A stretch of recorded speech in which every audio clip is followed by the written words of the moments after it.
کی تحریر ہے جو ان کے ہاتھ کی لکھی ہوئی آج تک ان کے تبرکات میں رکھی ہوئی ہے.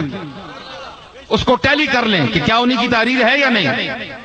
وہ موجود ہے. انہوں نے جو ان کے بارے میں لکھا ہے کہ وہ ان کے دور میں خلافت کا ظاہر ڈھانچہ رہ گیا، روح ختم ہو گئی. یہ تھوڑا جملہ ہے؟ یہ کیا گستاخی ہے؟ یہ کیا گستاخی ہے؟ یہ تو نہیں ہے. میں نے یہ کہا ہے کہ تلک الرسل فضلنا بعضهم علی بعض. اللہ نے بعض رسولوں کو بعض رسولوں پر فضیلت دی ہے. تو بعض صحابہ کو بعض صحابہ پر فضیلت نہیں ہے؟ نہیں ہوتی. صرف بات یہ ہوتی ہے. اچھا مثلا ان کے لیے جناب معاویہ کے لیے حضرت فاروق اعظم فرمایا کرتے تھے کہ یہ اس امت کا قیصر ہے. اس امت کا قیصر ہے. جس طرح بادشاہ نہیں ہوتا جس کے آگے وہ گھوڑے چلتے ہیں، سواریاں چلتی ہیں، اور یہ آج جو وہ گارڈ چلتی ہے آگے. اس قسم کی آپ کتابیں پڑھیں. آپ کبھی تشریف لائیں. اگر آپ کو میرے ساتھ اس موضوع پر گفتگو کرنے کا شوق ہے تو میں حاضر ہوں. آپ وہاں تشریف لے آئیں. اگر وہاں نہیں آنا چاہتے تو کسی اور جگہ بیٹھ جاتے ہیں. آپ مجھ سے پوچھیں، میں آپ کو بتاؤں گا. ایسی کوئی بات نہیں ہے. اور اگر کوئی آپ کے بزرگ بھی اس موضوع پر میرے ساتھ گفتگو کرنا چاہیں تو میں ان کے ساتھ بھی کرنے کے لیے تیار ہوں. وہ مجھے کھا تو نہیں جائیں گے. وہ بھی 4 لفظ پڑے ہوئے ہیں، میں بھی پڑھا ہوا ہوں. وہ شاہ حسن سے ہی تاجدار ہم بھی ہیں. اللہ کے فضل سے میں میدان کا آدمی ہوں. ہاں، میدان کا آدمی ہوں. آپ کو یہ غلط فہمی ہے. تو انشاءاللہ وقت آئے گا. آپ کو اگر یہ ابھی تک اس کی تسلی نہیں ہوئی، آپ آئیں، میں آپ کو اور دلائل بھی دوں گا. محیر العقول، عقل حیران ہو جائے گی وہ واقعات پڑھ کر. اور ایسے ایسے اکابر کے میں قول آپ کو کے سامنے رکھوں گا کہ آپ ان کے پھر آپ سے کہوں گا کہ آپ اب ان کے لیے رائے قائم کریں کہ یہ آپ کے نزدیک بھی گستاخ ہیں. یہ بات نہیں ہے. ہم نے تو ایسی باتیں کبھی کی نہیں. کیوں کہ ایک جو اتحاد امت کی ایک فضا بنانے کی کوشش کرتے ہیں. ہم نے علی اور معاویہ کو آپس میں جھگڑتا ہوا ہم نے نہیں دکھایا. اور کون سی چیزیں ہیں کہ جو آپ کے سامنے نہ ہوں، اور جناب علی کے ساتھ جو زیادتیاں ہوئی ہیں آپ کو کیا پتا. میں آپ کو بتاؤں، میرے باپ، میرے دادا، میرے پردادا سے بڑا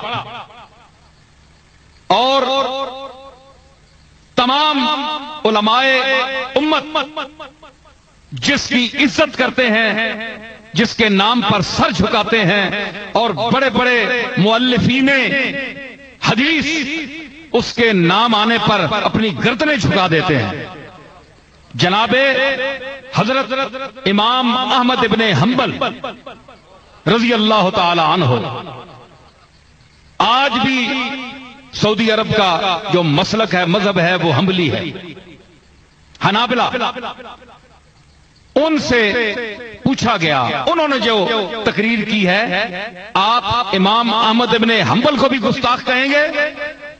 آئیے امام حنبل کو میں سامنے لاتا ہوں. انہوں نے اس سے بھی بڑی گستاخی کی ہے. میں نے تو کچھ کہا ہی نہیں. ان سے بڑی گستاخی کی ہے. اور آپ مجھے لکھ کر دیں گے کہ امام احمد ابن حنبل گستاخ ہے. پھر میں آپ کی اس تحریر کو علماء امت کے سامنے پیش کروں گا. یہ آپ آئیں گے تو آپ کے علم دائرہ بڑا بھی، مطالعہ بہت کم ہے. آپ آئیں، آپ نہیں بتا سکتے کہ انہوں نے کیا لکھا. میں اس مجمع میں وہ تفصیل نہیں بتانا چاہتا. میں اشارہ دینا چاہتا ہوں کہ ایک کتاب حضرت امام احمد ابن حنبل کے سامنے پیش کی گئی. آپ کو پتہ ہونا چاہیے کہ امام حنبل وہ شخصیت ہے کہ جو 6 لاکھ حدیثوں کے حافظ تھے. 2 لاکھ موضوع حدیثیں ان کو یاد تھی، جعلی حدیثیں جو لوگ بنا لیتے تھے، وہ بھی امام احمد ابن حنبل نے یاد کی تاکہ پتہ چلے کہ یہ جعلی حدیث ہے یا اصلی ہے. اتنے بلا کا، حافظے کا آدمی، اور جس کا مقلد پیران پیر حضرت غوث پاک عبد القادر جیلانی بھی اس کا مقلد ہے. ان کے سامنے ایک کتاب پیش کی گئی جس میں بنو امیہ کے لیے بڑے اچھے الفاظ حدیث کے نقل کیے گئے. کچھ دعائیں کی گئیں، کچھ ان کے لیے فضائل بیان کیے گئے. تو ان کے صاحبزادے عبداللہ نے جب ان کے سامنے یہ کتاب المروانیہ اس کا نام تھا وہ پیش کی تو انہوں نے اپنی گردن مبارک حضرت امام احمد بن حنبل کی اس وقت 80-82 سال کی عمر تھی، تو لکھ لکھ کر ان کے گھٹنے جو ہیں وہ سر کے اوپر ہو گئے تھے. پھر جو وہ خلق قرآن کے سلسلے میں جو عذاب جھیلتے رہے، بادشاہ ایک وقت کے ساتھ ٹکر لی. تو انہوں نے کہا کہ عبداللہ نے کہا کہ بابا یہ کتاب دیکھیں، ان میں بڑی ان کی تعریف ہے بنو امیہ کی. تو انہوں نے کہا کہ یہ جاہز ایک بدصورت انسان جو مکے میں تھا، جو بنو امیہ کا ہم اثر تھا، اور وہ بدترین جس طرح یوسف خوبصورت ترین انسان اللہ نے پیدا کیا، تو کتابوں نے جاہز کے لیے لکھا جیم الف ہائے ہتی اور زوئے جاہز. تو بدترین صورت والا ایسا بدصورت انسان کسی نے نہیں دیکھا، اتنا بدصورت تھا وہ. اور اللہ نے اس کو کمال کیا دیا تھا کہ جب وہ اب موڈ میں بولتا تھا تو ایسا فصیح و بلیغ جملہ عربی کا نکلتا تھا اس کے منہ سے جس طرح حضور رسالت میں آپ بول رہے ہوں. حضور سے ملتا جلتا اس میں حضور کی فصاحت و بلاغت کی بو آتی تھی، خوشبو آتی تھی، اتنا فصیح تھا وہ. جملہ بولتا تھا تو پتہ لگتا تھا کہ رسول اللہ کی حدیث کا ٹکڑا ہے. اس کو بنو امیہ نے پیسے دیے اور ان سے جعلی حدیثیں کھڑوائی. حضرت امام حنبل نے یہ جملہ فرمایا اور لکھا ہوا ہے، میرے پاس ثبوت ہے. یہ ایک امام کی تحقیق ہے اور بہت بڑا امام ہے، میں اپنی طرف سے نہیں کہہ رہا ہوں. یہ ساری ان کی یہ گھڑوائی ہیں اور یہ حدیثیں جعلی گھڑوا کر اس کو بعد میں نقل کیا، ساری کتابوں نے نقل کیا. تو مطلب یہ ہے کہ انہوں نے کہا کہ یہ چیز جو ہے، انہوں نے ایک اور جملہ کہا. امام احمد بن حنبل نے فرمایا کہ اصل بات ہے یہ ہے بیٹا کہ علی قلیل الاحبا تھا اور کثیر الاعداء تھا. علی کے دوست تھوڑے تھے، دشمن زیادہ تھے. تو اس کی وجہ کیا ہوتی ہے؟ یہ تو امام احمد بن حنبل کا ارشاد ہے نا جو میں پیش کر رہا ہوں. اس کی وجہ میں نے کیا سمجھی؟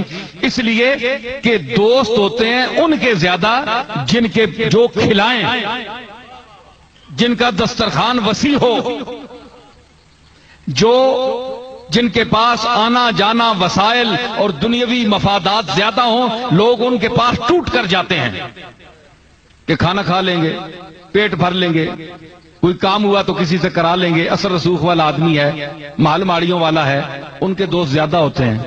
علی کے پاس کیوں جاتے بھائی؟ علی کے پاس تو نانے جو تھی، جو کی روٹی تھی.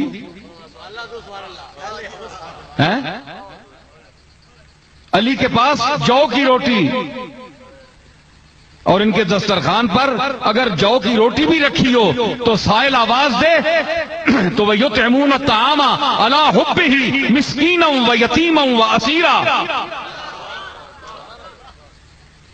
کے حوالے سے وہ یتیموں اور مسکینوں کو سامنے سے اٹھا کر روٹی دے دیتے ہیں، خود بھوکے رہتے ہیں ان کو دیتے ہیں. اور پھر علی کو اللہ نے وہ مقام عطا فرمایا کہ رسول اللہ نے فرمایا انا مدینۃ العلم وعلی بابها، کہ میں علم کا شہر ہوں اور علی اس کا دروازہ ہے. تو علی کو دروازہ فرمایا. حضور نے بھی فقر اختیار فرمایا. حضور کے گھر بھی دیگیں نہیں پکتی تھی، آپ کا فقر اختیاری تھا. تو آپ نے 3 دن اپنے شکم مبارک پر پتھر باندھے تو وہی رنگ تھا علی میں. تو پھر اسی چیز کا وارث اسی کو بنایا جو اس کا اہل تھا. تو یہ چیزیں جو ہیں ان کے پاس آپ آئیں، دیکھیں، کسی کے ساتھ کو کوئی سوال ہو، کوئی تکلیف ہو تو تشریف لائیں، ہم حاضر ہیں، کہیں بیٹھ کر بات کر سکتے ہیں. میں اس کے علاوہ اور بہت سی چیزیں پیش کر سکتا ہوں. تو یہ بات نہیں ہے. مطلب یہ ہے کہ آج ہم اپنے گھر آپ سب ہم جس چیز کی